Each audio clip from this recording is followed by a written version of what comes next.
Welcome back, everyone, to episode 16 of the Folding Towels podcast, where we talk about all the things that they never told you about in massage school. I'm your host, Jackie Karen. And I'm David Clayton. And today's topic is all about choosing your own clinic location. We have both been there a few times recently. We have, and we have learned quite a few things as well, David. Shall we just jump straight in? Yeah, why not? Let's set the scene, shall we? Maybe you've recently graduated, or maybe you've been working for someone else for a while, and you've decided that you are going to step out on your own and you want to rent a room. Ooh. That's scary. Yeah. There are quite a few options available to you. The first one we're going to cover in another podcast episode. It's probably the most obvious, and that is working from home. So as I said, we will cover that in another episode. It is a bit of a no-brainer, but there are other options available to you, like going to a local gym, finding a serviced office, working with another health practitioner as a tenant rather than as an employee or a contractor.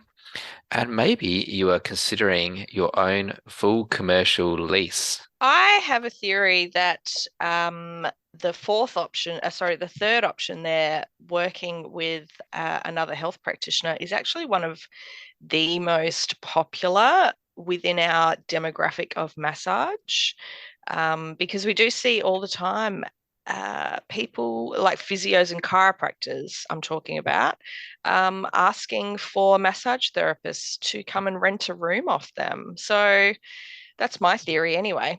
Yeah, in that situation, it's a bit of a no-brainer for those practitioners. They've often got a spare room. They don't. They may already have a couple of chiropractors in that space, and they just want to add diversity. They don't want the hassle of employing someone or the responsibility of a contractor, and that spare room could be earning them money, so they just put it out to rent. And that's something that I did for about 4 years. Was it 4 years, David? Oh my gosh. Yeah, it was. I didn't realize it was that much. Maybe 3. Maybe. Did it actually feel like 10? We'll talk about that later. We will. We will indeed. But I consider that to be the holy grail, is to collaborate with health practitioners that you actually like. Yes. And then you've got your own on-site referral network. Again, you don't have to worry about some of the politics of business, but you can still be in control of all of your own things, but you still have colleagues. Yes. Agreed. Well, there are some things to consider when choosing your own space. Firstly, how far do you have to travel? And do you even like to travel? Do you want to spend 30 minutes driving to and from your location, or do you want something around the corner from where you live? And at the same time, is it actually near your ideal clients and where they like to hang out? You know, if you are treating cyclists, for example, you might look at a location near the velodrome or a cycling club. And if you do a lot of jaw TMJ work, you might want to be close to a dentist or an oral surgeon, that sort of thing. So yeah, traveling and transport can be top of list when thinking about where to get your rooms. It is a bit of a lifestyle choice, because particularly if you've got responsibilities outside of work, and maybe you've got to pick up children after you finish for the day. If you've got an hour and a half commute, as perhaps some of our people in Sydney might experience, then it cuts out a significant portion of your day just getting to and from the office when you then need to be somewhere else. And so choosing somewhere closer to where your children, in this example, might be at school would be a really smart thing to do. But let's say you do want to cohabitate with another health practitioner that you really like, and you're just a really good fit, and the style of things that you do together just works. Well, you might need to travel for that. I don't want to, but I'm going to bring up the cost of petrol because honestly, that is expensive. And if you are driving a long way, like this is a consideration that some people might have to make. You know, if you are traveling too far, and mobile massage therapists have to think about this a lot. Is it worth going out to do that job at a further distance away than it is to just stay home and not make the money, but you're also not spending that money Yeah. on the cost of petrol. And on that travel thing is mood as well. So Mm, as you know, I was renting from this chiropractor who was in peak hour traffic, was about a 45-minute drive from where I live. mm, So by the time I dropped kids at kindy, and then I'd driven down quite a busy main road to get there, and then I'd been stuck behind a freight train waiting for 15 minutes at the boom gates. I was often in a bit of a foul mood by the time I got there, particularly if there'd been two accidents and roadworks along the way. So yeah, I was doing some trigger point work on a person one day. They're like, um, "You had a rough commute today, didn't you?" It's like, yeah. Do you mind easing up on the pressure? So, sorry. So I started to adjust my hours to either start early on the days that I didn't have to do drop off. I'd get in there early, or if I was doing drop off, then I deliberately made my start hours later. yeah. And I would also finish later in the day so I didn't have to drive in that peak traffic and then come home grumpy because of all the people on the road who were trying to kill me. Yeah, I'm sure pretty much everybody listening can imagine because they've been stuck in traffic that drive home through peak hour. And it is just, it's awful, especially when well, I don't know, is it worse when you do it every day or is it worse when you do it as a once off here and there? I don't know. Yeah, it's a cumulative. I avoid driving to those spaces as much as possible. Absolutely. Yeah, Hmm. it's terrible. So while we talk about cars and transport, some of your clients will probably come to you via car. And having either access to public transport nearby if you're in a city that values public transport, or having parking on site is going to be one of those considerations. This is a big one. I've actually got a little story about car parks, which is Yes. going to get a bit cranky here. Uh, one of the places that I've rented at, I was actually leasing a room from somebody, and it was in this big building, lots of personality to this building. It was really great. And there was a car park next to the building, but we technically were not allowed to park in there because the car park was attached to the actual building that was next to us. So the people renting those rooms were paying for the use of the car park, which is totally fine, totally fine. Um, so we had to park on the street. So we had to walk quite a ways into the building, and it was on a busy road. The side street was always packed with cars. It was really annoying. And I would sometimes get accosted on the way into work from one of the other tenants who had legal use over the car park. And she would be not yelling, but she would be quite adamant that, could you please tell the owner to stop parking?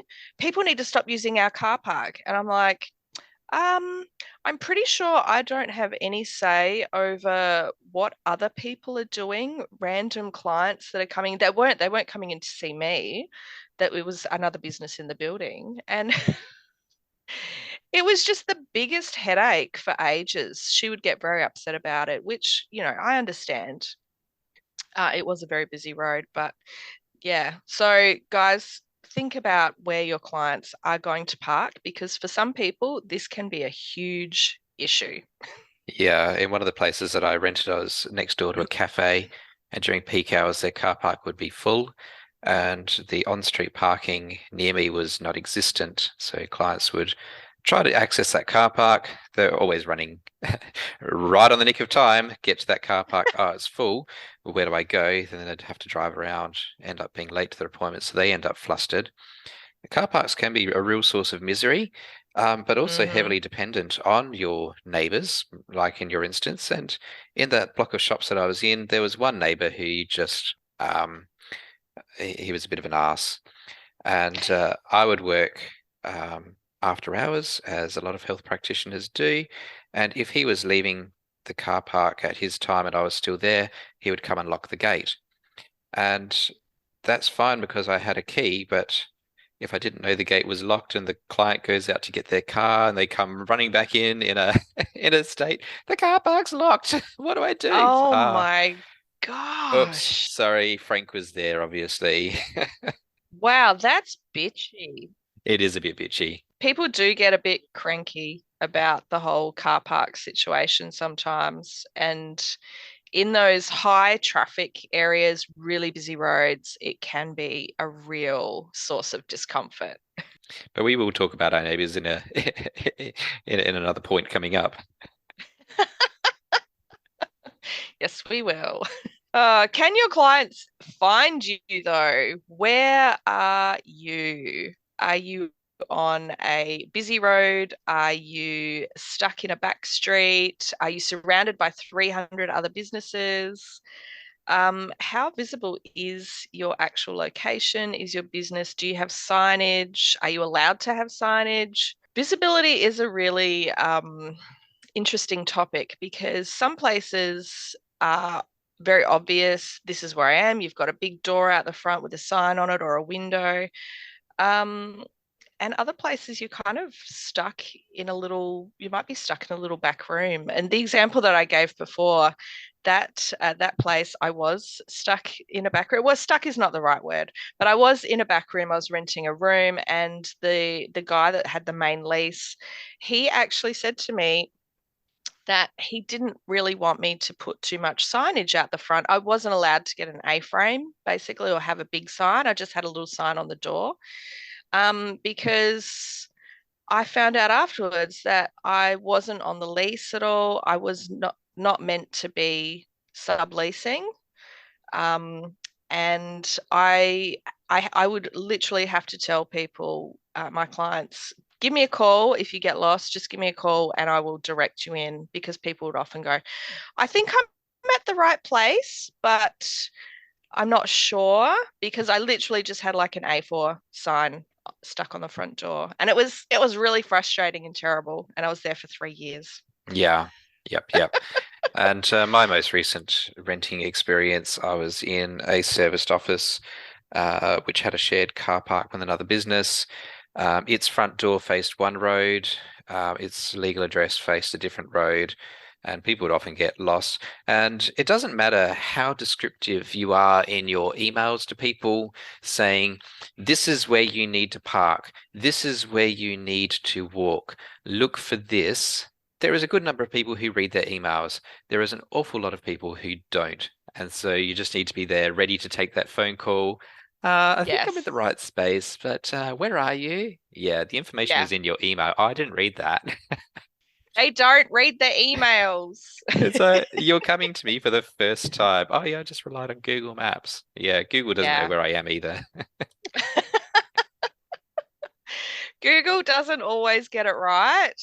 It does not always. Yes, well, visibility, that is super important, but let's talk about noise.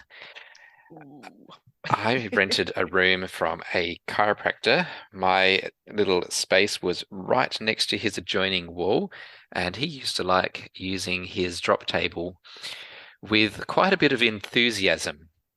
Ah, And so if you're doing sort of pain work and you're working on injuries or athletes who aren't really particularly concerned about ambience, the sound of bang, bang, bang probably doesn't bother them so much.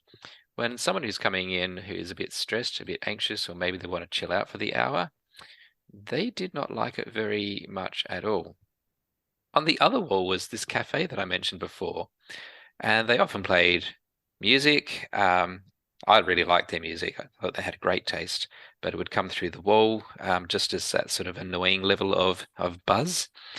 And you would hear the coffee grinder and the bang bang of them banging out the group. As again, I used to get comments about that. My very first renting experience was in a CrossFit gym in an industrial estate, and it was right next door to a panel beater. When I went to check out the room, nothing was happening. It was all really quiet and peaceful. And then I had a client with me one day, and the bang started happening. I don't know what they were doing in their panel beating, but the floor would shake, the table would shake. And Oh, that was also not particularly good for feeling safe. So my tip there is to visit your location during your usual treatment hours, go there a few times and listen to the noise. that is an excellent tip. I think sometimes we're never going to know what it's really going to be like until we're in there. But yeah, some of the next door neighbors that you might be close to, you really have to have a good think about it. I would often get at the last rooms that I was in, we were very, very close to the street. So we could hear traffic a lot and very high level of traffic as well on a main road. The thing that used to really annoy me though was sometimes the ambulances would start putting their sirens on out the front. I don't know why, but it would always happen like right out the front of the building. And it Yeah. would scare me half to death. You'd be in this little zen-like state, just massaging your lovely client, beautiful music going, and then all of a sudden the whoop whoop from the ambulance or whatever, and Mm. I'd jump a mile. Yeah, my most recent renting experience had the ambulances out the front as well. I was right next door to a hospital on a busy intersection. So as they approached the intersection, they'd whack those sirens on to full bore. Yeah. And yeah, the environment was not great for someone who was trying to zone out. Let's talk about your neighbours. We kind of have touched on that already.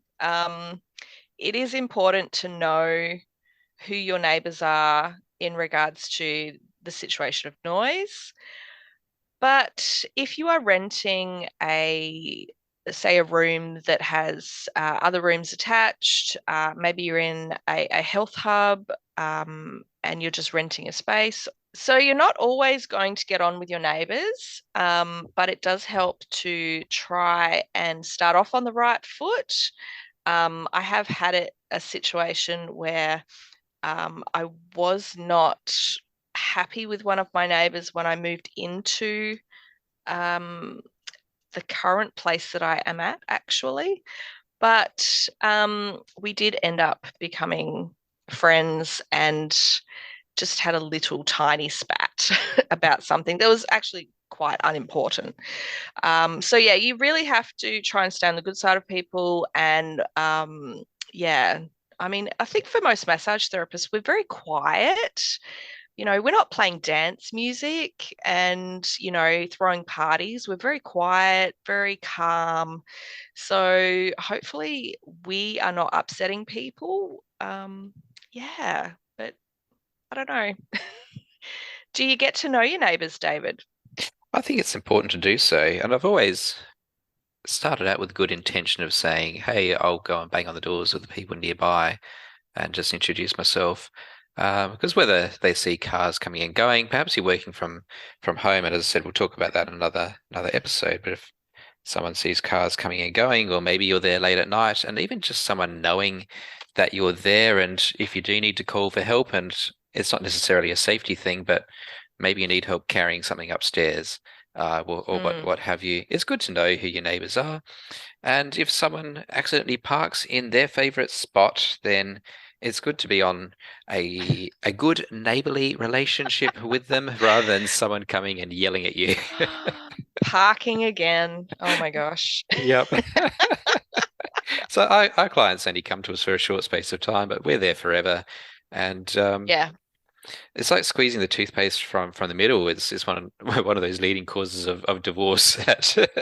I just wish you wouldn't squeeze the toothpaste from the middle. Oh, maybe you could have told me that 6 years ago. Because we're not good with Yeah. confrontation.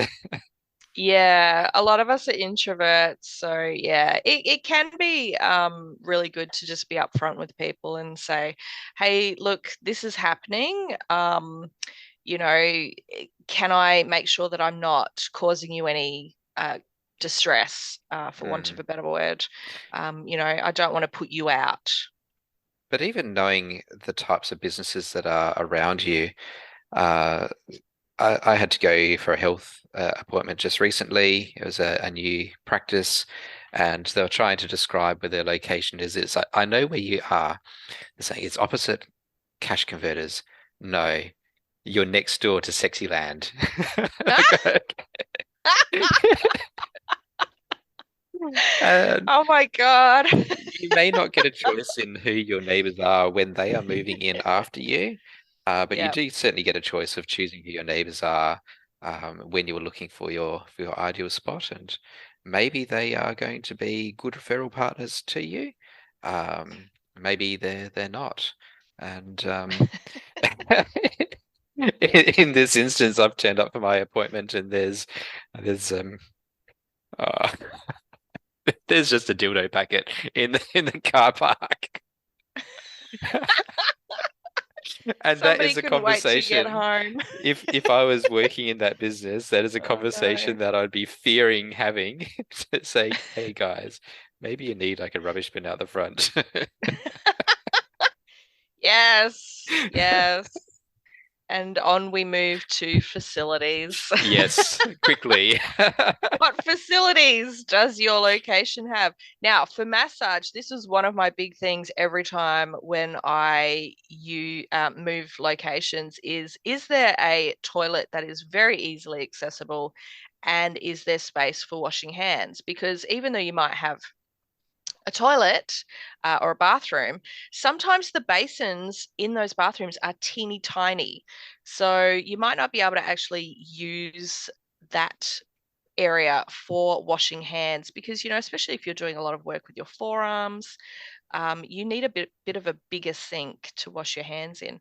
So this for me when I move is one of my important things because I don't want to walk 3 miles to go to clean my hands after a client, and I have literally had to do that. The chiropractor's office that I rented from, their toilet was in the car park in a little outbuilding, and there was no cover to get there. So when it was bucketing down with rain, or even if it's just a cold and miserable day, clients would have to walk out the back door through our storeroom, across the car park to the toilet, which had the gale of God blowing through it at all times. And let's face it, sometimes people during their massage decide 20 minutes in that they need to get up off the table and do a wee. Yeah. And they may not decide to fully dress to get out to go to the loo.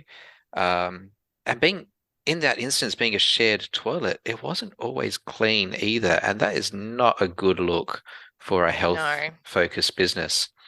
So we do have minimum standards set by the industry and by our associations of the types of facilities we do need to provide. I would say that toilets in the car park probably doesn't meet that that requirement. I'm picturing that. Um, But even things Oh, like if you are going into practice for yourself and you have the choice and you have the opportunity, getting a wet room in your building where you can put your own washing machine. We talked about that in episode 12 around mm, laundry and linen. If you've got the opportunity yes. to have a washing machine on site, that is an absolute blessing. You need to Yeah. have storage so you can keep stuff, whether it be your 20 sets of towels and boxes of needles if you do dry needling, and a little space to sit to do your admin work. You need to consider all of those things. Having a kitchen so you can just bloody well have lunch, with a microwave so you can have some hot food from time to time, and a kettle. Yes. And that might be super important for you as well if you're the kind that makes your clients a cup of tea afterward. This is very true. And all these things just add to comfort and having a nice place that you actually look forward to going to for work. Access is also really important. Getting your clients in and out of the building without having to manage steps, and it's not even having a set of stairs, but even just having steps in. You need to make sure that this area is safe as well. Do you have clients that are bringing in prams? Maybe you've got people in wheelchairs or the elderly. You do need to look at the access. Is it wheelchair safe? Is there a ramp? Is there handholds? I actually have in the place that I'm at the moment a set of stairs. I'm actually upstairs, and this was the biggest concern in the building because the rest of the building is amazing. And there's 4 units in this building, so I have wonderful neighbours.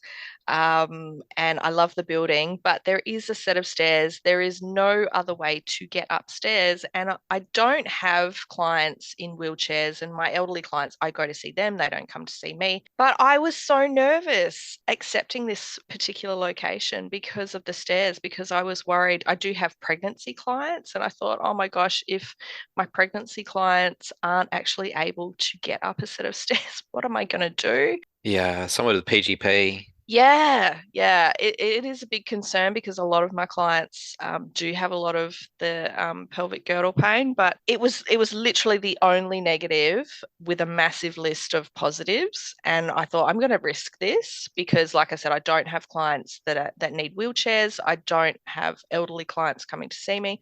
I thought hopefully this works in my favor. But this is something that you really do have to consider if you have clients that have, if you're treating people with hip injuries, back injuries, lots of knee injuries, if you're seeing athletes that always have those sorts of injuries, you need to really think about, are stairs something that I can live with?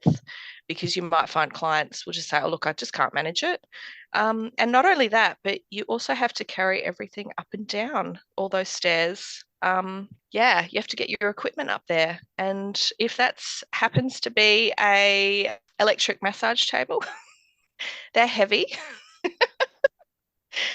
And while I'm here, hello to my son-in-law who actually helped me carry my electric massage table up my stairs, who is listening to this episode, and my wonderful husband as well, who did that for me. So thanks, guys. Yeah. Likewise, I have rented a room upstairs. I had to relocate in a hurry for a year and a half, and I didn't get a lot of choices in the spaces that are available because commercial spaces that are well priced are very hard to find.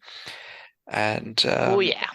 I was upstairs in a shared business hub. Again, all the facilities that I could dream of, good neighbours, um, very reasonably priced, fantastic landlord upstairs. And Yeah. yes, getting my table upstairs was an effort. Getting a 100-kilo washing machine upstairs was an effort. Getting all the furniture upstairs was an effort. Getting all that equipment out a year and a half later was an effort. I did lose a few clients by Yeah, going that's a upstairs, and I lot. knew that I would. And I justified it to myself at the time because uh, two of my most favorite massage places in the whole wide world that I like to go and visit when I'm on particular holidays are also upstairs. And as an able-bodied person, that is not an issue for me. But I did know that some of my clients just simply wouldn't be able to get up there. Yeah, this is a tricky one, making sure that the space suits all of your clients. And this is where it can be really fantastic to niche. So, if you see lots of pregnant people, for example, or people with injuries, and this is a thing, look, my clients can't get up all those stairs.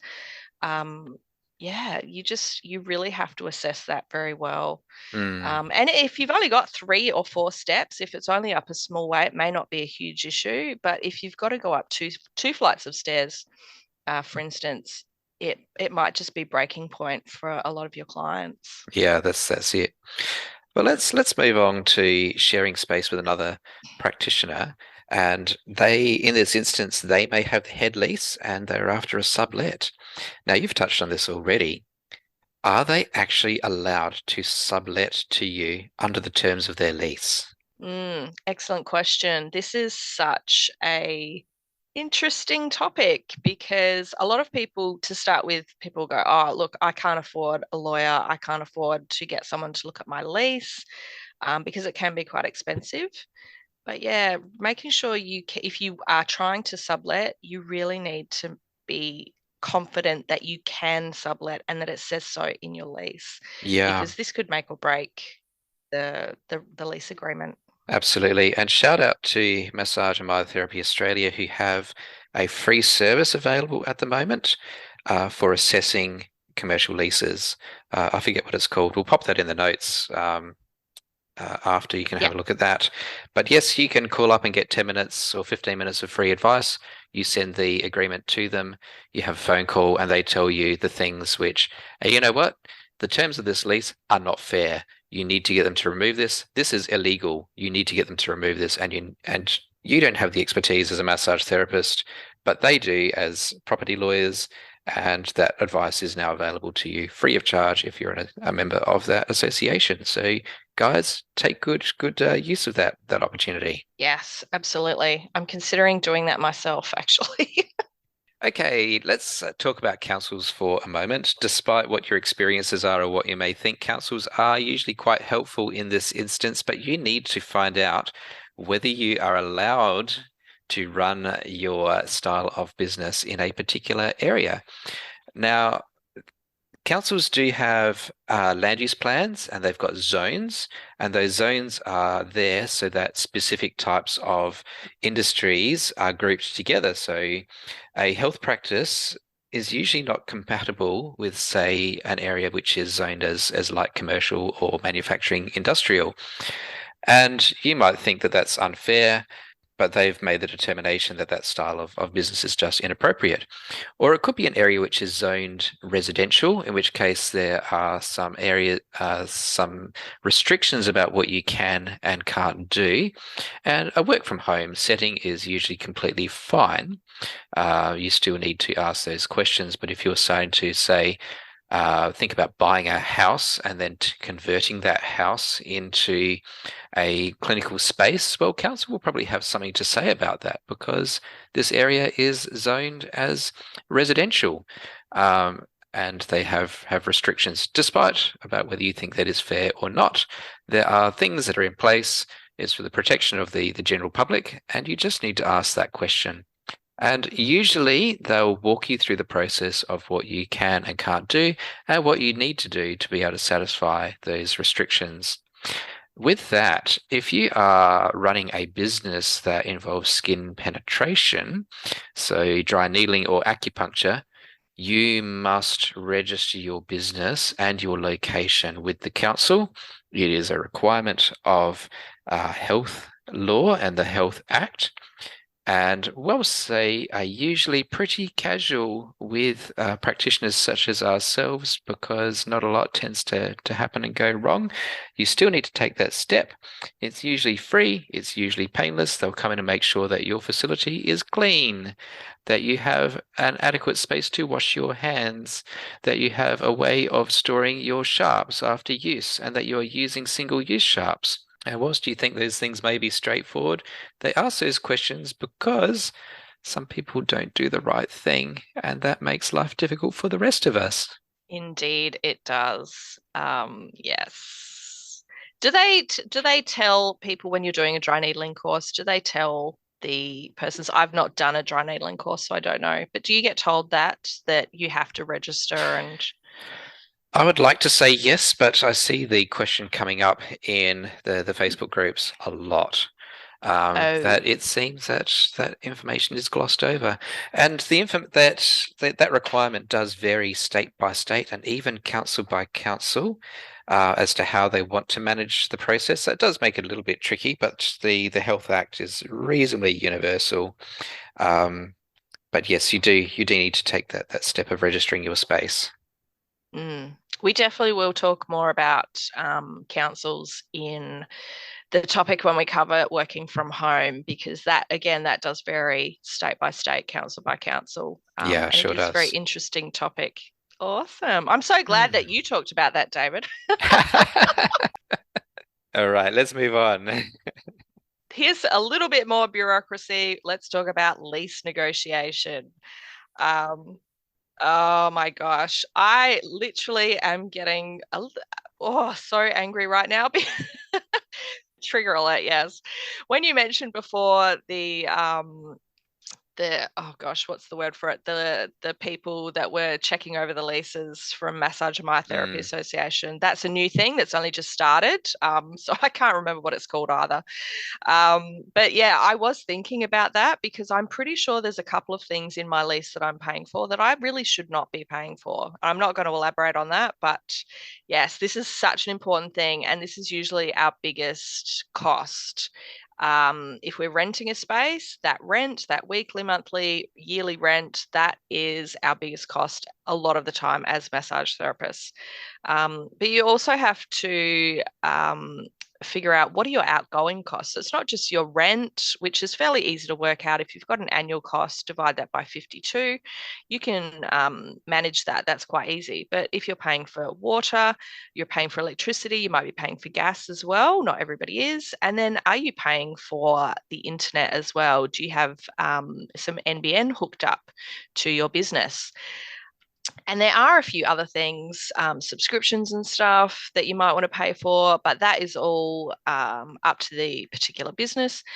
One thing that we should all have is insurance. And obviously, we've got public liability and professional indemnity insurance, but we also want to have contents insurance to make sure that our stuff is safe if, heaven forbid, anything should happen to it. And something that people might not be aware of is also plate glass insurance. If you have windows into your business, particularly if you're on a ground floor. And I say that because I'm not on a ground floor, I'm on the second floor. So my risk is slightly less. But honestly, insurance is such an important one that we do need to cover. Definitely everyone should have contents insurance. As well as insurance, you've also got legal fees. Most contracts will ask you to pay half the lease fee, which can vary, but is usually a few $100s, 200 to 400 or so is pretty average for half of the lease being drawn up.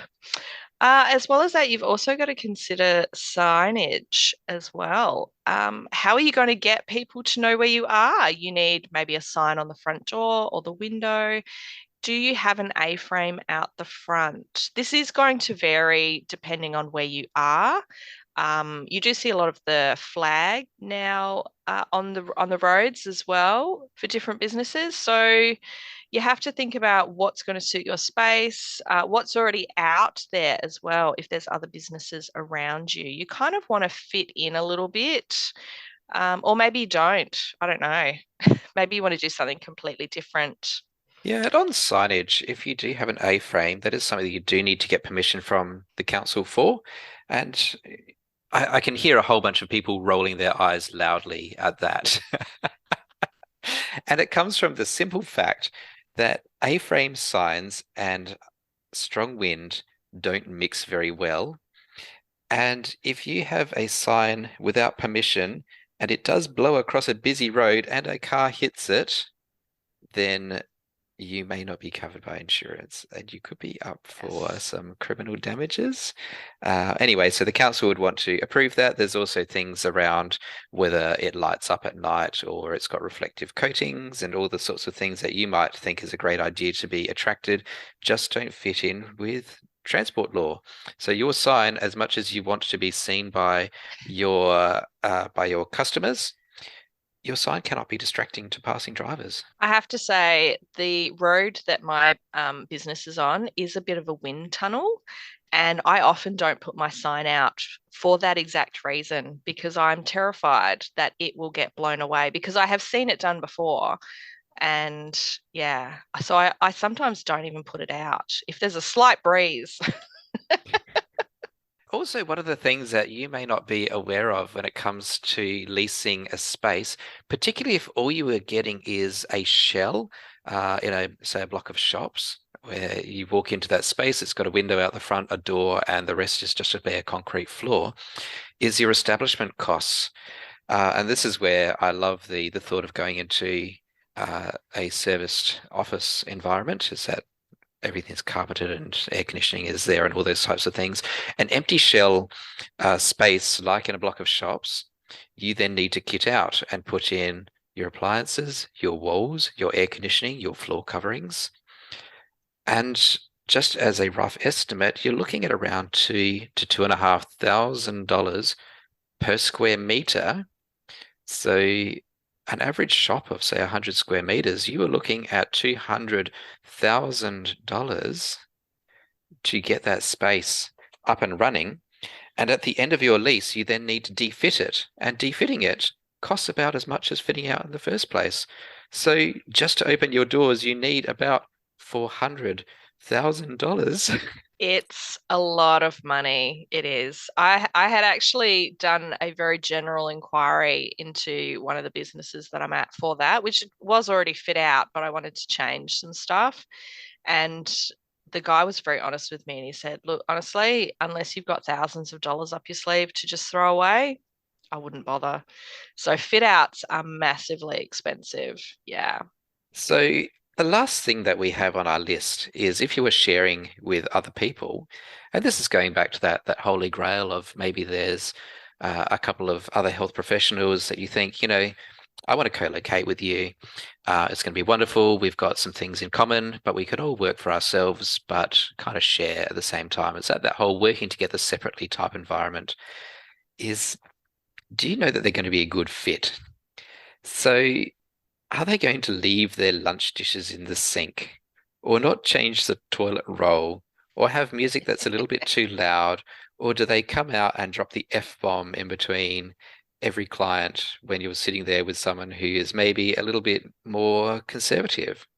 All of those types of things can just kill a professional relationship. Absolutely.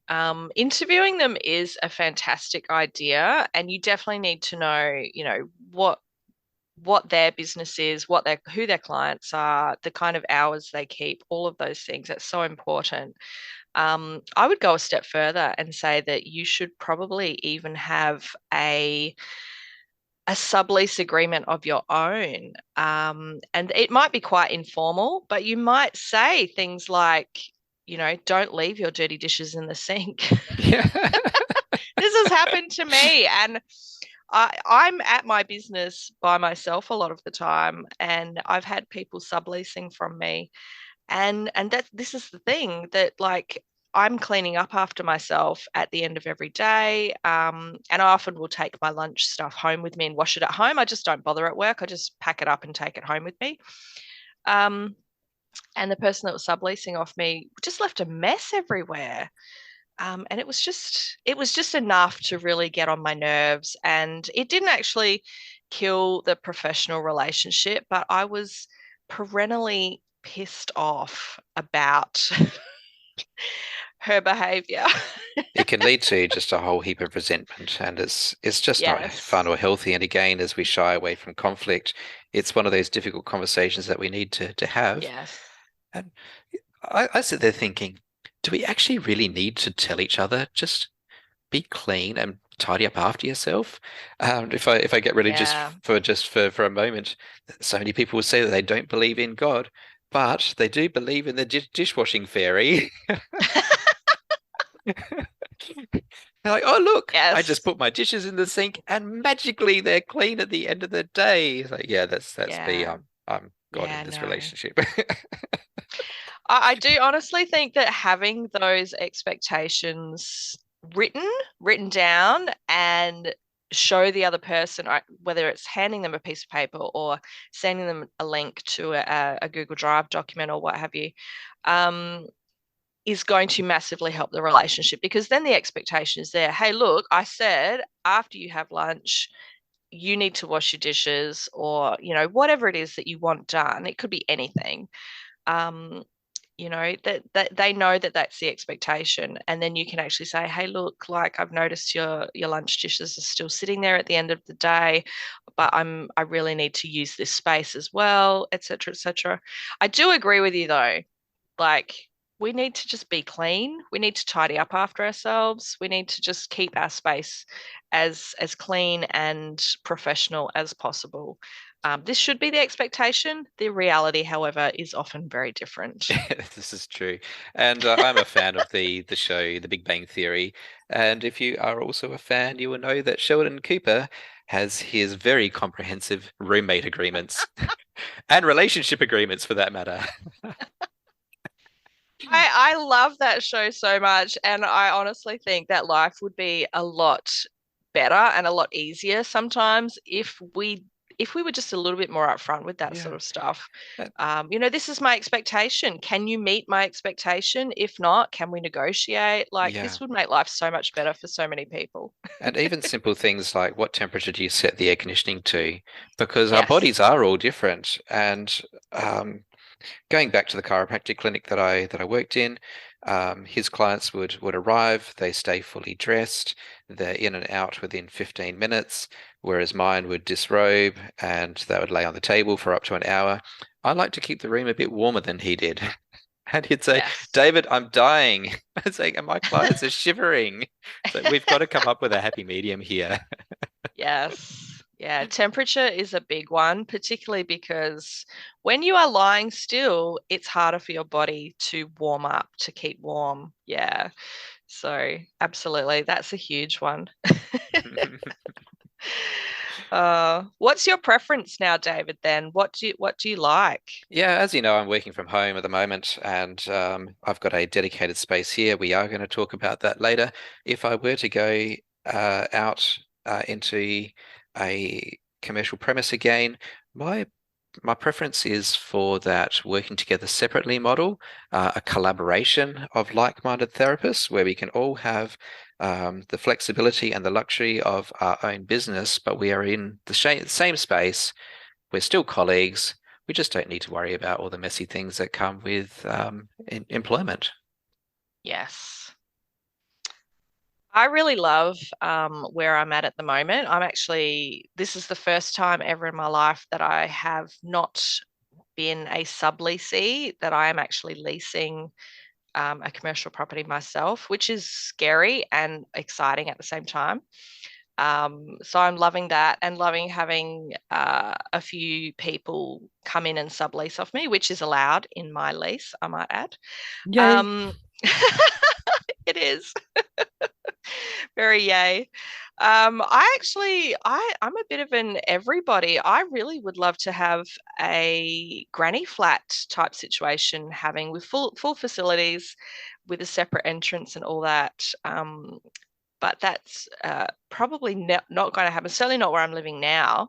But that would, I suppose, be my ideal. I would really love that. But I also love the the one that you've mentioned, the serviced office, the practitioner hub, where you're working together but separately, because I love working by myself and for myself, but I also get very lonely, and I Yeah. love the idea of being around other people a little bit more.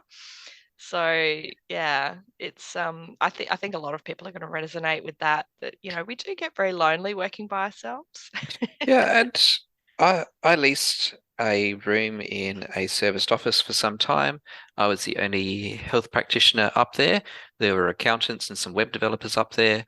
That was It turned out to be a really interesting relationship. They were all really good people, except for the person who used to leave his door open and then he would talk. All of his phone conversations were on speakerphone. And there Oh. were no doors thick enough to contain his voice. He was a nice guy. He was very aware of it, but he still didn't do anything about it. He's like, "Oh, this is just who I am. Oh. Just deal with it." Um, Oh um, gosh.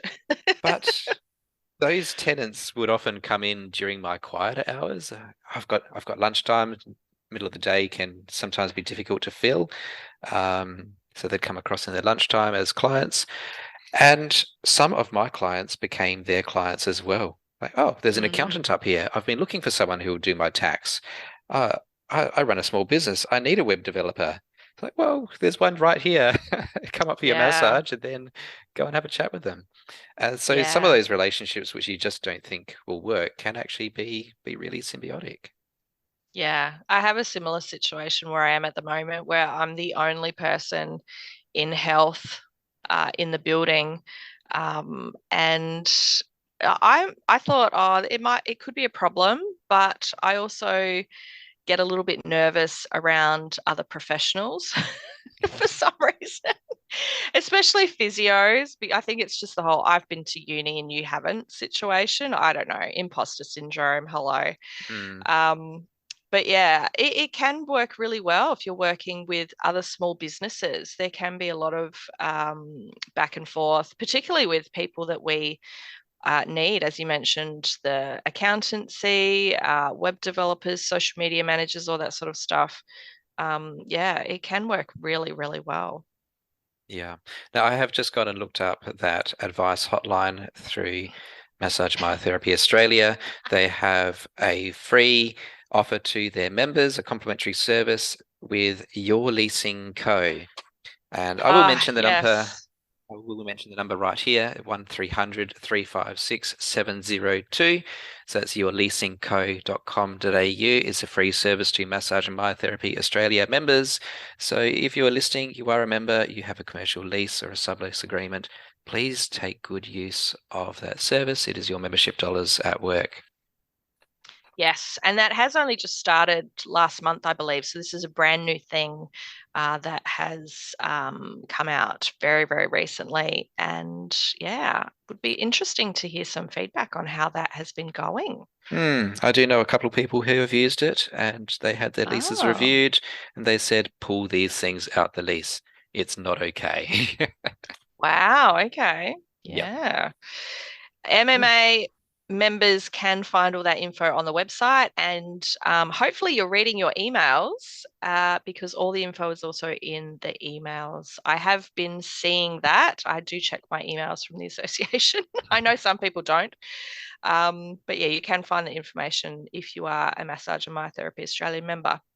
Okay. We are going to wrap this one Well, up, Jackie. yay. If you would like to stay connected or have any questions, feel free to reach out to us on Facebook or Instagram.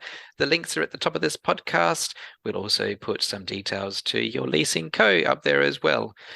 Don't Yes. forget to subscribe to the Folding Tales podcast so that you never miss an episode. And if you happen to be listening on Spotify or Apple, can you please leave us a rating and perhaps a review? And we will see you in the next episode. Awesome. Thanks so much for chatting, David. It's been wonderful. Bye. See ya.